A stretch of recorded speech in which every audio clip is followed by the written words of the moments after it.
Ula watuye muyumbe wa Machakos Town kwa kilungu cha miaka 15 Dr. Victor Kioko Munyaka ni waweta kwa miaka isiyonde ethitwe aikwata mbau President William Ruto aiweta oki omokola ethia ni mundu wa uvungu muthei kwianana na Munyaka ni kana Ruto ni wa kengi a Kenya ivindani ya kampeni kwa matavya kana akamaililia mathayo mo indi alika utongo-ini maundu meka kuthuka ainena kwi iyo avikite chathini cha kuvingwa maofisi meu ma chama cha DAP Kenya kila gitongwe ni Eugene Wamalwa na kivikitwe ni ula unai munini wa President Rigathi Gachagua na mutongoi wa Wiper Kalonzo Musyoka. Munyaka nuwetie kana thukumana atongoi asu kuikithia ni makomboa a Kenya.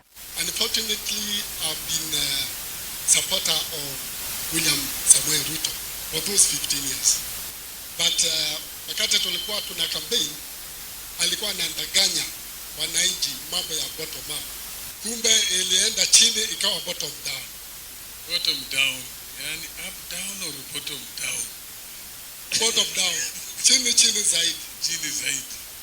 Alikuwa anaambia Atlas they will form the next government. But what we have seen today, the serikali ya mambo nyanya na dynasties, including COVID billionaires. Kwa hivyo, mimi nimeshahama huko. Niko na His Excellency Deputy President Rigathi Gachagua and Vice President Kalonzo Musyoka pamoja na Eugene Wamalwa ambao tumeserve bunge pamoja. Na this is a winning team. Ukiona nimeelekea hapa, mjue mbele iko sawa.